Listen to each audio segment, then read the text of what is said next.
What is a project? One definition is a project is a one-off non-repeated activity or set of tasks which achieves clearly stated objectives within a time limit. To have a detailed overview on what is a project, click here.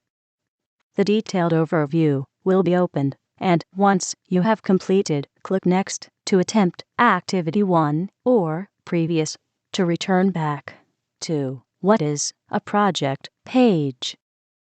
There are 3 obvious ways in which one project might fail.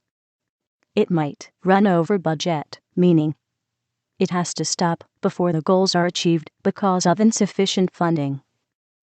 It might take much longer than planned to achieve the goals, that is, it might have to stop when time runs out before the goals are achieved. It might be completed within the time and budget available but fail to meet the quality requirements and so be of lower value than expected. Unfortunately, projects are not always completely successful, and the consequences of an unsuccessful project can be significant politically, financially, and socially for organizations and for the people who carry out the project. There are other things that lead to the failure of a project. The project objectives were not clear to the team. The project was over budget, or even the project activities were run late. Certain outcomes of the project have not been achieved. The users were not consulted about their needs. The training needed to get people to work differently has not been considered. If a project is supposed to lead to successful implementation of a new way of working, the training needs of staff are an essential consideration. Problems such as these lead to the failure of many projects. Attempt Activity 2, found on the page.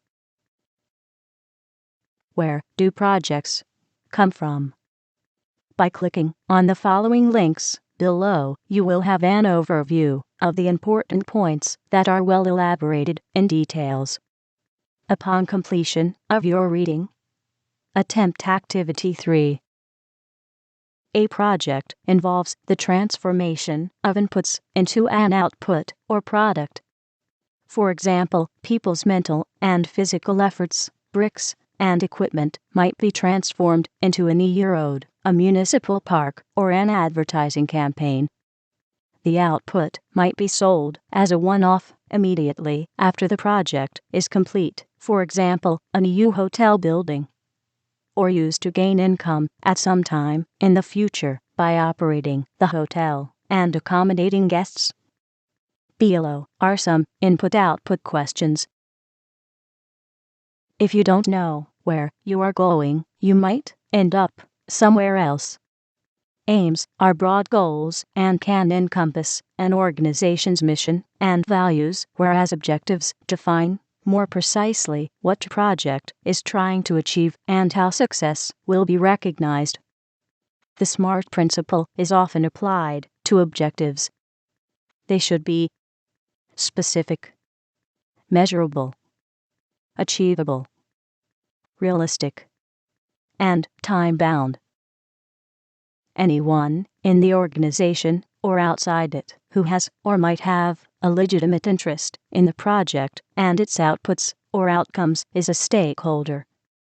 You need to identify these people and groups so that you can make sure you meet their expectations and manage the influence they may wish to exert over the progress of the project.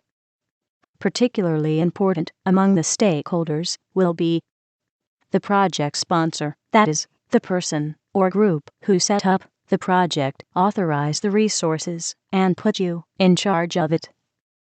The project team is the group of people who are going to carry out the tasks and activities. Functional managers and others who control resources you will need or whose expertise may be useful. Influential individuals or groups who are likely to be affected by the project and its outcomes. However, depending on the nature of the project, many other groups or individuals may have a stake in it, such as consumers or customers, managers and staff of partner, the senior management team of your organization, trustees, media representing public interest, or even competing organizations. Each of these stakeholders is likely to have different expectations of the project and thus different criteria for its success. Attempt Activity 4. Will the project work? This is the question that all stakeholders will ask themselves. But of course, there are certain points to be considered to know whether the project will work. And these are: consider a purpose, feasibility studies, risk and contingency planning, risk assessment and impact analysis. To elaborate more on the following points mentioned, click on the link, click here for more details. Upon completion of your reading, attempt Activity 5 and 6. The project brief is usually drafted by the person managing the project, but it is essential that it is discussed with all sponsors and often with key stakeholders as well. The brief should be agreed as the basis for future work, since it is the record of agreement about the main aspects of the project. The project brief should be a concise and clear document because it will be used throughout the project. For example, the monitoring arrangements will be derived from the agreement in the project brief. It is usual to use headings and subheadings and to list the main points. Remember that it provides a record and summary of the agreements on which the project is based, and so represents the justification for expenditure of time and effort. A few points of the checklist of the headings is provided below.